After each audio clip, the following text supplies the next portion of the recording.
sekolah-sekolah hadir, jadi kita bisa lakukan pembukaan dengan simpel, cepat Bapak Ibu ya.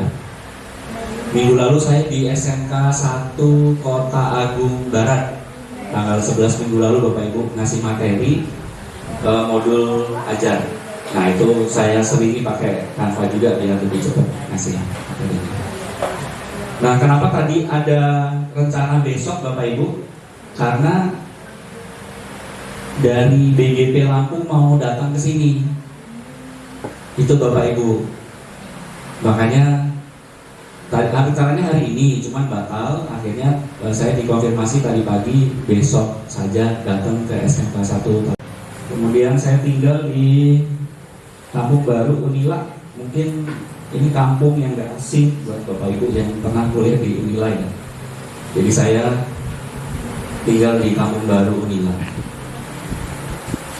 Di Kota Agung Barat kemarin bilang punya kos-kosan dong Pak. Enggak Bapak Ibu ya, Bapak saya yang punya Bapak Ibu. Kalau saya nggak punya. Kemudian ini media sosialnya Bapak Ibu. Di Facebook, Instagram, dan WhatsApp. Ini saya senang main web, desain, grafik, desain, fotografi, dan video editing Bapak Ibu ya. Jadi saya hobi itu dari tahun 2005. Lulus SMA, ambil kursus desain grafis Bapak Ibu. Kok pas daftar bukaan formasi SMK suruh ngajarnya multimedia. Jadi cocok pas banget Bapak Ibu. Saya suka ikut lomba Bapak Ibu dari mulai tahun 2016. Ini 2016 itu baru finalis Bapak Ibu, ikut lomba Kalian Guru Produktif Bidang Multimedia SMK tingkat nasional, itu di Yogyakarta Bapak Ibu, yang mengadakan Direktorat Jenderal Guru dan Tenaga Kependidikan. Dapat urutan 30 dari 200 peserta 2016. Saya penasaran Bapak Ibu, tahun 2017 ikut lagi. Nah, dapat juara 1 tahun 2017 Bapak Ibu ya. Nah, nanti kaitannya dengan video pembelajaran itu seperti apa nanti saya sampaikan.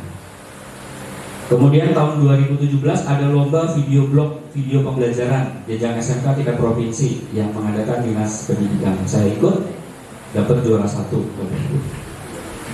Kemudian ada lomba vlog EduVenture Global Money Week, ini di Jakarta, dapat juara 2, finalis 10 besar, yang 10 besar kemudian berangkat ke Jakarta Bapak Ibu. Nah itu dapat juara 2. Jadi yang mengadakan itu Allianz, asuransi Allianz dengan OJK Bapak Ibu. 2018 ikut lomba guru SMK, seleksi guru SMK berprestasi, mulai dari tingkat kota juara 1, naik ke Provinsi Lampung juara 1, mewakili Provinsi Lampung ke tingkat nasional. Sampai nasional itu masuk 5 besar Bapak Ibu. Ya, dan waktu itu ikut sidang paripurna DPR, MPR di Senayan Jakarta yang 5 besar. 2020 ikut lomba karya inovatif video pembelajaran kejuruan SMK tingkat nasional. Jadi kalau Bapak Ibu tahun 2020 pernah dengar ada sayembara 1000 video, pernah ngirim mungkin Bu ya, 1000 video yang mengadakan Direktorat SMK. Nah saya ikut Bapak Ibu. Yang multimedia itu cuma ada 10 judul. 10 judul saya ngirim 2, lolos 1 Bapak Ibu. Nah jadi masuk sebagai pemenang karya inovatif guru inovatif guru video pembelajaran. 2021 ikut Esther Smart School Award, masuk guru kreatif jenjang SMK tingkat nasional. Itu yang mengadakan Esther Indonesia dan PBPGRI. Di tahun 2022 ada lomba membuat website tanpa coding yang melaksanakan Alibaba Cloud.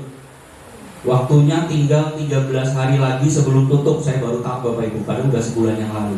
Coba-coba ikut, menang, dapat juara 2 tingkat Asia.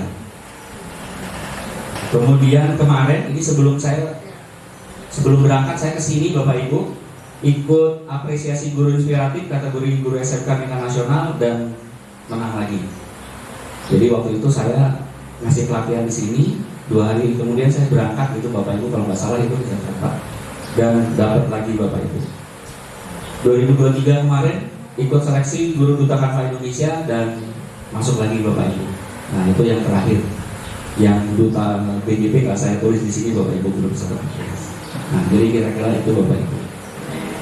Baik, sebelum saya lanjut, dari kesekian banyak perlombaan tadi yang saya ikuti Bapak Ibu, semuanya, hampir semuanya mensyaratkan harus ngirim video Bapak Ibu. Jadi sebelum 2017 itu mau ikut lomba keahlian guru, syaratnya ngirim video, ngirim RPP Bapak Ibu. Videonya 20 menit, dibatasi 20 menit, yang menggambarkan dari proses persepsi Bapak Ibu, dari proses ngabsen siswa itu ya, sampai melakukan kegiatan pembelajaran sampai penutup. Itu 2017. Kemudian yang guru prestasi juga iya, hanya mungkin waktunya dikurangi jadi 10 menit, 5 menit Bapak Ibu. Nah itu Bapak Ibu. Jadi kalau nanti Bapak Ibu berkeinginan untuk ikut-ikut lomba, jadi sudah punya pandangan bahwa sekarang itu syaratnya ikut lomba. Kalau kementerian yang mengadakan itu pasti ada video pembelajaran yang harus dibuat. Nah, guru inspiratif kemarin temanya pembelajaran berdiferensiasi Bapak Ibu. Yang bulan 11 kemarin. Itu pembelajaran berdiferensiasi. Kita harus buat video syaratnya yang menggambarkan kegiatan pembelajaran berdiferensiasi. Nah, waktu itu dikatakan kalau pembelajaran berdiferensiasinya itu bukan yang tidak harus yang baru kita lakukan. Bisa jadi yang sebelum yang sudah lama Bapak Ibu. Bisa jadi yang sudah pernah kita lakukan. Karena kita nggak sadar Bapak Ibu, ternyata kalau sekarang kan lagi rame-ramenya nih kurikulum Merdeka Bapak Ibu ya, pembelajaran berdiferensiasi segala macam. Ada yang guru penggerak Bapak Ibu? Ada? Boleh saya tahu? Yang sudah lulus? Belum. Yang kemarin Bu ya? Ya angkatan berapa Bu jadinya Bu? 7. Kalau nggak salah kemarin yang panen hasil di Tanggamus di Talang Padang bukan? Iya. Nah iya. Kalau saya angkatan 5 sudah selesai di Desember kemarin. Itu Bapak Ibu sudah selesai. Nah itu kan ada materi pembelajaran berdiferensiasi Bapak Ibu ya? Iya. Dengan segala macam pro kontra Bapak Ibu ya. Aku ngajak PKN 2 jam 12 kelas, gimana mau kenal bener sama siswanya, gitu kan Bu ya. Nah kalau kami waktu itu sempat bahas di teman-teman guru penggerak, itu mah cuma guru SD yang bisa. Karena kalau SD kan guru kelas Bu ya, dia setiap hari, setiap minggu ketemunya anaknya itu aja, ya kan, kecuali guru olahraga sama guru agama itu diganti. Jadi dia bisa kenal banget lah sama siswanya itu, gitu kan. Sampai hobinya, kelakuannya mungkin detail banget kalau guru SD itu Bu ya. Nah beda mungkin dengan kita. Saya juga bukan mencari pembenaran Bapak Ibu ya. Saya juga nggak terlalu hafal dengan siswa saya Bapak Ibu. Ketemu cuma 1 minggu sekali karena ngajar 12 jam. Terus yang 12 jam lagi ekivalen dengan tugas tambahan sebagai wakil. Jadi agak kurang bisa kenal saya dengan anak-anak. Kalau dulu waktu ngajar 24, 28, nama anak satu-satu itu saya paling tidak kenal, hafal. Kalau sekarang, waduh, susah banget Bapak Ibu. Ya. Nah kemudian tadi pembelajaran berdiferensiasi, suruh ngumpul video yang menggambarkan kegiatan pembelajaran berdiferensiasi. Saya bingung ya Bapak Ibu, mau ngirim apa gitu kan ya? Apa saya mau take ulang gitu kan? Nah ternyata ada keterangan di situ kegiatan pembelajaran yang pernah dilakukan. Saya ingat saya punya 14 giga Bapak Ibu, koleksi video-video pembelajaran saya. Ya udah saya ambil itu aja. Saya ambil itu, saya edit, potong lagi, kirim dengan karya tulisnya. Nah kok masuk 20 besar Bapak Ibu. Jadi SMK waktu itu ada sekitar 1.200 guru seluruh Indonesia yang kirim karya. Nah masuk 40 besar. 40 besar itu kepala sekolahnya ditelepon sama kementerian Bu ya. Pengawasnya ditelepon, terus beberapa guru itu ditelepon, sama 10 siswa saya itu ditelepon. Kalau Pak Sulis itu kayak mana ketika di kelas dan lain sebagainya Bapak Ibu. Saya baru tahu ketika dibilang, Pak tadi kami ditelepon dari Pak ini, dari kementerian, nanyain Bapak kalau ngajar itu kayak mana. Terus kamu jawab gimana? Saya panik kan Bapak Ibu ya. Ya saya jawab yang bagus-bagus lah Pak. Oke sip. Nah, itu 40 besar Bapak Ibu. Nah akhirnya dipilih lagi menjadi 20 besar. Nah 20 besar itulah yang diundang ke Jakarta selama kurang lebih 5 hari. Jadi ikut puncak acara dengan Pak Nadiem, Mas Menteri, Bapak Ibu di Kemayoran. Jadi kami puncak acaranya itu Bapak Ibu. Jadi pengalaman-pengalaman seperti itulah yang boleh saya alami Bapak Ibu dari video pembelajaran ya. Itu Bapak Ibu ya. Nah, tadi sekilas Pak Jamrud bilang kirim komentar ya Bapak Ibu ya. Nah berarti Bapak Ibu sudah ada yang upload video ya di PMM. Udah ada Bu ya? Ini ngupload video guru penggerak atau memang niat bikin video pembelajaran Bapak Ibu? Oh gitu, guru penggerak. Oke, minta komen kan gitu Bapak Ibu ya. Oke, berarti udah nggak masalah nanti untuk upload video di PMM-nya gitu Bapak Ibu. Terus ngeditnya pakai apa Bu? Pakai Canva. Oke. Canva for Edu Bu? Iya, for Edu. Sudah for Edu? Bulan 11 kemarin saya ngajarin bikin flyer digital marketing itu pakai Canva kan Bu ya?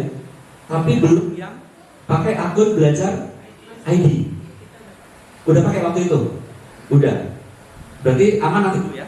Saya nggak perlu ngajarin lagi ngedit video pakai Canva ya? Keunggulannya pakai Canva Bu? Sudah banyak ya. Ibu klik video, kemudian ketik aja opening, ya, itu sudah muncul semua. Tinggal ganti kata-katanya, tulisannya udah jadi. Kemudian apalagi Bapak Ibu? Ngeditnya bisa kelompok nggak? Bisa barengan nggak Bapak Ibu? Bisa. Jadi ngeditnya itu bisa kolaboratif. Nanti kerjain yang halaman opening bagian tujuan pembelajaran. Nanti yang satunya elemen. Nah, kalau video pembelajaran Bapak Ibu beda dengan video-video kayak video TikTok ya. Saya bilangnya video TikTok aja ya. Kalau video TikTok mungkin ada itu tutorial, tips and trick segala macam terkait dengan materi pembelajaran. Tapi apa nyebutin Bu? Elemen, tujuan pembelajaran. Enggak ya, tiba-tiba langsung ke kontennya gitu. Nah, kalau nanti kita video pembelajaran, ya kita buat ada judulnya. Terus saya perangkat ngajar itu Bapak Ibu, ada tujuannya. Kalau mau lebih detailkan ada indikator pencapaian kompetensinya, atau kalau sekarang itu KKTP-nya disebutin. Gitu Bapak Ibu. Jadi nanti kita buatnya bisa seperti itu. Ya, jadi nanti kita sambil berjalan Bapak Ibu, nanti sambil kita coba. Berarti saya langsung ke materi saja Bapak Ibu. Nah karena kebetulan Bapak Ibu sudah buka kan kemarin, jadi nggak terlalu banyak saya ulas. Jam 12 nanti kita sudah bisa selesai. Itu Bapak Ibu ya. Istirahat, kemudian jam 1 nanti kita masuk materi yang lain. Nah, sambil mungkin ini saya pinjam materi dari Pusdatin Bapak Ibu, Kemendikbudristek Pusdatin. Kemarin saya juga dilatih oleh tim Pusdatin untuk perancangan video pembelajaran sekitar bulan 10 tahun kemarin. Nah, saya pinjam ini Bapak Ibu. Iya. Ya, materi yang pertama rancang video pembelajaran. Kalau saya tanya ke Ibu sekarang, Bapak Ibu sekarang, kalau tiba-tiba disuruh buat video pembelajaran, maka materi apa Bu? Pak, yang paling cepat mau kita buat? Gimana Bu? Apa nih? Kalau saya tanya, mau buat video apa? Materinya apa gitu kan? Pasti kita berpikir yang mudah dulu Bu ya. Yang materinya mudah, bisa dibuat, kemudian apa? Kalau kita mau buat ini kan, kemarin saya nanya ya, ini mau pakai kamera handphone, kamera semi pro atau kamera yang pro. Kalau yang ini beda Bapak Ibu ya. Kalau alatnya pakai ini Bapak Ibu ya. Nah, kalau pakai ini tidak memungkinkan semuanya bisa. Alat yang paling multiple sekarang itu semuanya bisa ya, cuman handphone. Itu Bapak Ibu ya, yang paling kita punya saat ini. Terus kalau kita ngeditnya pakai Adobe Premiere segala macam, berarti kita harus menyediakan komputer minimal i3, RAM 4 GB. Itu juga sudah ngos-ngosan Bapak Ibu ya. Ya udah berat itu. Tapi kalau mau i5 dengan RAM minimal 8 GB, kayaknya perangkatnya juga terbatas. Jadi kemarin saya sepakati adalah kita pakai handphone, atau kalau pakai Canva bisalah pakai laptop, karena dia yang penting ada browser dan internetnya agak kencang Bapak Ibu ya. Itu jadi dia spek itu nggak terlalu ini kalau dia pakai Canva itu Bapak Ibu. Nah itu menjadi bagian yang lain. Sekarang kita ke merancang video pembelajaran dulu. Nah ini Bapak Ibu langkah-langkahnya. Jadi sebenarnya bikin video pembelajaran itu butuh analisis topik atau tema. Ini Bapak Ibu. Ya. Topiknya apa sih yang mau kita jadikan video pembelajaran? Kemudian perlu dilakukan riset atau analisis materi yang relevan untuk dikembangkan dalam format media atau video atau film. Itu Bapak Ibu. Jadi cari yang relevan, yang masih kekinian materi. Gitu. Mungkin ya. Terima kasih. Bapak Ibu, waktu dulu ada TPI, saya kelas 3 atau 4 SD itu kalau nggak salah ada TPI itu. Karena saya masuknya siang, saya nonton dulu tuh Bu. Yang pembelajaran jam 8 sampai jam 9 itu Bapak Ibu ya. Ada tayangan TPI itu. Nah, waktu itu saya senang bener lihat materinya karena dalam waktu 30 menit kurang itu video itu menampilkan materi yang menurut saya itu menarik. Waktu itu ada iklan nggak Bu ya TPI ya? Masih ada lah ya. Jadi kurang dari 30 menit Bapak Ibu. Nah tapi mungkin masih kebayang di kita kalau polanya itu ada yang di sekolah gitu Bu ya.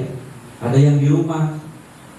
Pengalaman apa ketika dia mungkin sambil bermain segala macam. Jadi metode penyampaian itu bisa saja bermacam-macam Bapak Ibu. Nah nanti kita akan bahas lagi.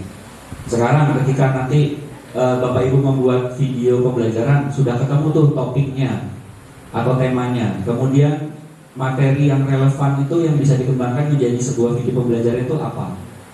Nah itu tadi yang berikutnya, tujuan pembelajaran dan sasaran media.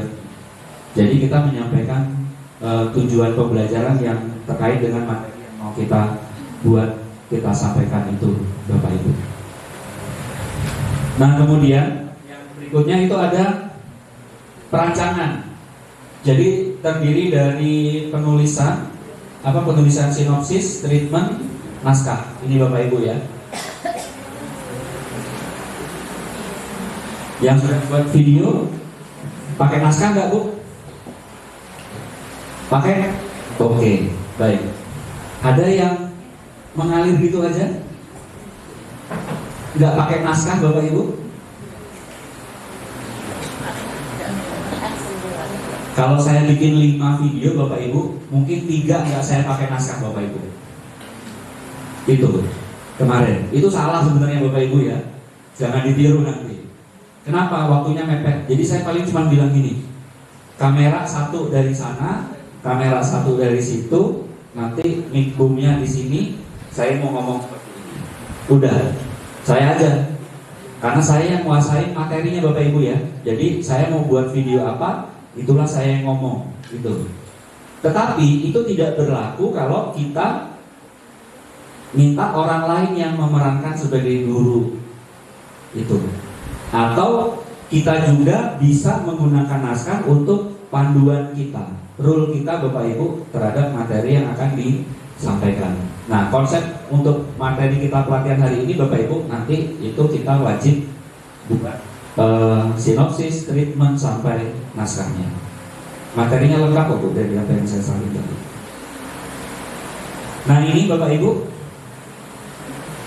bagian produksi itu terdiri dari praproduksi, penyiapan perangkat Bapak Ibu ya, alat, bahan, waktu dan lain sebagainya, ini di bagian praproduksi.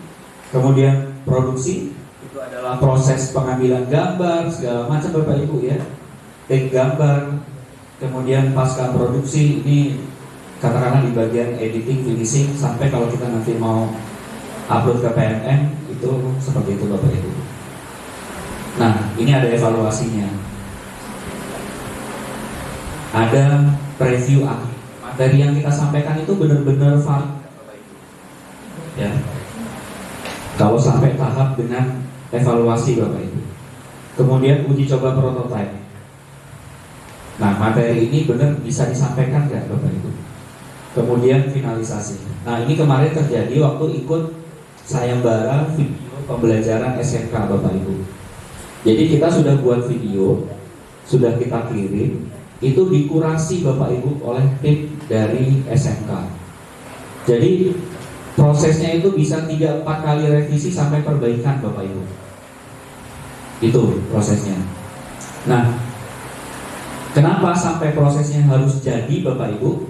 Karena Direktorat SMK waktu itu di sayembara 1000 video itu memberikan uang produksi senilai 15 juta rupiah satu judul video pembelajaran.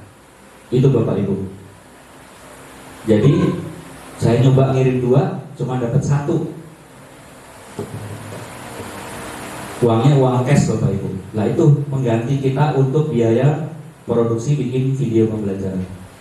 Teman saya Kriya Logam itu kan sedikit Bapak Ibu ya. Judulnya itu ada sekitar 20 judul. Dia ngirim 2 Bapak Ibu. Begitu pengumuman, lolos 2 videonya. Tapi dapat penugasan lagi Bapak Ibu. 6-nya itu ditambah suruh bikin karena nggak ada yang ngirim. Jadi dia 8 video kali 15 juta. Selesai beli mobil ya Bapak Ibu. Ya. Guru Kalianda itu waktu itu sampai 12 judul video yang ditugaskan sama Direktorat SMK itu. Itu Bapak Ibu. Jadi 120 juta dapat duit cash Bapak Ibu ya, untuk bikin 8 judul video pembelajaran terkait dengan Kriya Logam waktu itu. Judulnya banyak, jurusan Kriya Logam se-Indonesia itu udah gak banyak Bapak Ibu ya, jadi akhirnya dapat penugasan. Kriya Kayu di sekolah saya itu dapat 6 judul. Saya sendiri Bapak Ibu yang cuma dapat 1 judul, ya gak apa-apa lah ya. Nah, ini Bapak Ibu yang terkait dengan review ahli. Jadi kalau videonya itu benar-benar serius, proyeknya serius, itu ada review ahli. Jadi materi video yang sudah kita buat itu dikurasi, dikalibrasi lagi Bapak Ibu, dan diminta perbaikan kalau memang dia harus dilakukan perbaikan.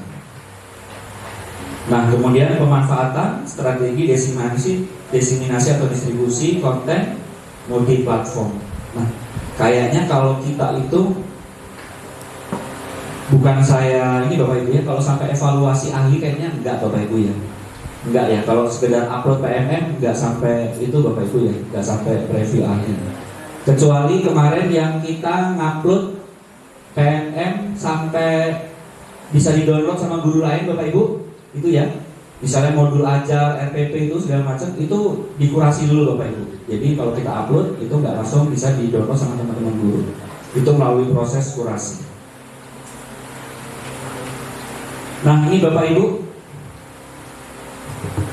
ide.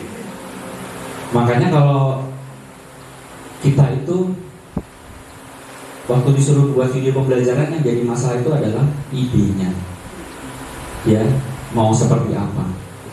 Nanti kita akan bahas lebih lanjut Bapak Ibu. Nah ini sumber ide bisa dari dalam materi pelajaran kita Bapak Ibu. Kemudian luar materi dan acak, kok ini bahasanya wangsit ya Bapak Ibu ya. Ya. Kalau dalam materi jelas itu materi-materi pendidikan Bapak Ibu ya, yang kaitannya dengan mata pelajaran kita. Kalau luar materi itu yang terkait dengan isu, bisa saja tentang isu Bapak Ibu. Makanya banyak kan konten kreator itu yang ngajarin cara tips dan trik mengedit video dengan CapCut misalnya. Itu kan kalau di mata pelajaran nggak ada Bapak Ibu, nggak ada ya. Tapi akhirnya itu bisa dikembangkan. Lingkungan masyarakat yang kekinian Bapak Ibu ya, pengetahuan, pengalaman, pemberitaan, cerita dan lain-lain. Nah yang paling bawah ini acak, daur ulang ide lama, AKM Bapak Ibu ya. Ya, kemudian diadaptasikan atau dimodifikasikan ide yang sebetulnya tidak relevan. Nah itu menjadi relevan Bapak Ibu. Kemudian diproses Bapak Ibu, dikembangkan menjadi sebuah naskah. Saya lanjut. Oke, ini mungkin sudah dibaca ya. Susun daftar ide, kemudian seleksi, uji terus ide itu. Kalau saya karena banyak ngajar di fotografi Bapak Ibu, jadinya materinya ya banyak di fotografi ya, sama grafik desain. Kemudian ini ada bagaimana kita memilih topik. Esensial itu perlu sekali atau mendasar, krusial itu penting ya, atraktif itu berdasarkan kekuatan materi atau karakteristik media, dan best practice pengalaman Bapak Ibu ya. Nah itu bisa juga itu ya, best practice. Kita misalnya mengajar siswa itu dengan sebuah metode pembelajaran yang belum ada, dan itu bisa kita kembangkan menjadi sebuah video best practice. Nah ini beberapa lomba kemarin juga syaratnya video best practice. Jadi belum tentu video pembelajaran Bapak Ibu. Kalau video best practice itu ya cuman cerita ya, pengalaman Bapak Ibu. Nah yang guru inspiratif kemarin tahun 2022 itu bentuknya ke best practice. Itu Bapak Ibu. Karena best practice saya tidak melakukan take gambar ulang ya, saya cari-cari aja video-video pembelajaran apa yang file-file video yang pernah saya buat untuk video pembelajaran. Nanti saya sampaikan beberapa contoh Bapak Ibu videonya. Nah ini Bapak Ibu terkait dengan format-format, mungkin bisa kita lewati ya, nanti bisa dipelajari. Nah ini Bapak Ibu format video pembelajaran, talking head. Jadi kita tuh kayak ngajar di kelas Bapak Ibu ya, kayak kita tuh ngajar di kelas ya, hanya nyorot kita aja Bapak Ibu, tapi biasanya pakai green screen nih. Nah terus posisi kita itu rule of third, sepertiga bagian. Jadi nggak di tengah-tengah Bapak Ibu, nggak di tengah-tengah layar ya, tapi bisa di sebelah kanan atau kiri ya, sepertiga bagian. Nah 2/3-nya buat apa? Buat menampilkan materi. Nah ini Bapak Ibu, jadi sambil kita menjelaskan, sambil kita menayangkan bahasa yang visual ya, teks, gambar, pendukung yang perlu kita tampilkan ketika kita membuat video pembelajaran. Nah ini model talking head. Nanti Bapak Ibu mau coba yang mana format video pembelajaran, nanti ke bawah kita coba Bapak Ibu ya. Nah kalau talking head itu kira-kira butuh keterampilan apa Bapak Ibu? Ngomong ya. Iya, soalnya kalau ngomongnya nanti berhenti cut, waduh, repot lagi. Saya kemarin lupa nanya ada green screen apa enggak ya Bapak Ibu ya. Kayaknya tembok itu udah hijau Bapak Ibu, nanti bisa kita pakai. Dan Canva itu bisa kok konversi green screen menghilangkan background itu, ya. Nanti green screennya kita hapus. Suara kok kayak kenal. Iya. Ini guru saya Bapak Ibu. Ya ini Bapak Ibu ya, talking head. Nanti mau pilih yang mana? Jadi ini bagian dari ide nanti Bapak Ibu ya. Oh saya mau yang talking head lah, lebih enak. Dan kalau talking head ini dari awal sampai akhir itu akan ngambil gambar Ibu atau Bapak aja nanti. Yang berikutnya kalau nanti mau model talk show, podcast, bolehlah. Ya, kalau nanti mau modelnya bentuknya talk show, podcast,